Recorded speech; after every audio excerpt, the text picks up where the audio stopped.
Kasus TPPO NTT bukanlah kasus yang baru terjadi kali ini.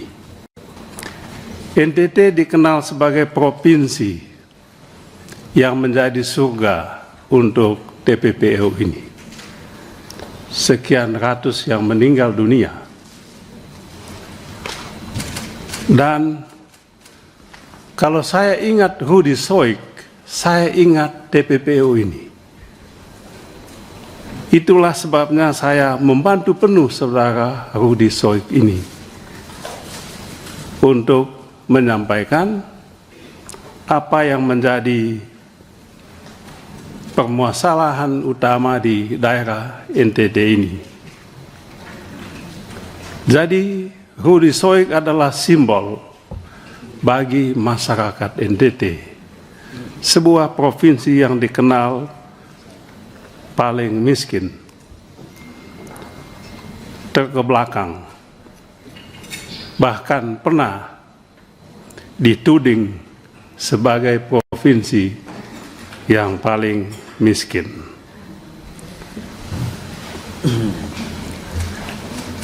Oleh sebab itu, kalau saudara Rudy Soik pada saat ini diperlakukan dalam tanda kutip tidak manusiawi, maka tidak aneh kalau segenap tokoh di NTT angkat bicara soal ini. Apa betul saudara Rudy Soik melakukan hal-hal yang dituduhkan kepadanya? Saya ingat 15 tahun silam, saudara Rudy Soik juga dijebloskan ke BUI hanya untuk membela kasus TPPO ini. Dan saat itu saya juga menjadi anggota Dewan di Komisi 3. Dengan penuh keberanian saya mengunjungi saudara Rudy Soik di Rutan Kupang kala itu.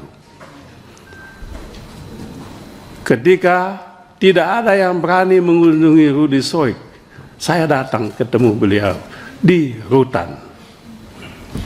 Saya masih ingat Rudy Soik mencium tangan saya, Pak Ketua. Saya bilang, mengapa kau cium tangan saya?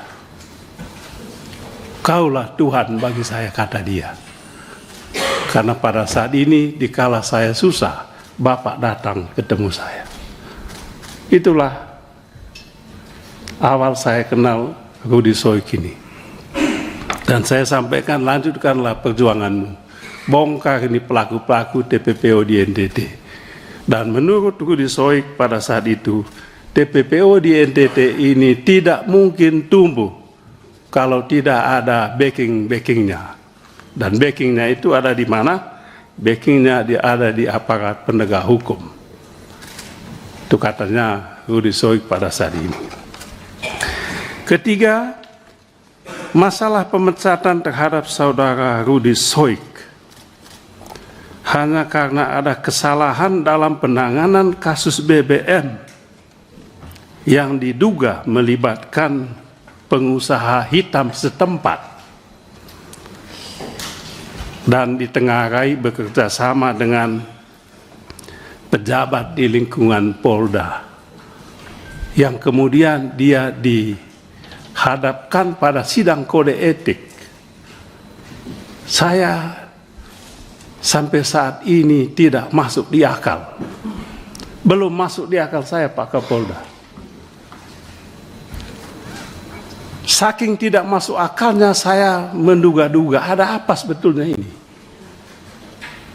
Ada apa sebetulnya ini? Kok kalaupun ada kesalahan yang dilakukan saudara Rudy Soik di situ, apakah setimpal hukuman yang dijatuhkan kepadanya? Oleh sebab itu Pak Kapolda, saya melacak-lacak ini. Ini kayaknya ada sesuatu di balik ini. Ada masalah di balik ini. Masalah itu saya temukan. Apa yang saya temukan? Yang saya temukan adalah orang yang dulu memasukkan Rudy Soik ke BUI, kasus TPPO ini ada di Polda NTT ini, saya duga ini adalah balas dendam. Sayang, Pak Kapolda, saya kenal Pak Kapolda ini, orang yang sangat bijak. Baru datang ke NTT juga. Mungkin tidak kenal situasi di NTT ini. Saya duga Pak Kapolda ini dikerjain oleh anak buahnya. Hanya untuk menghukum saudaraku di Soik. Mengapa? Tidak masuk akal ini Pak Kapolda. Pemaparan soal kasus BBM ini. Kok sampai dia dipecat begitu, yang benar aja lah.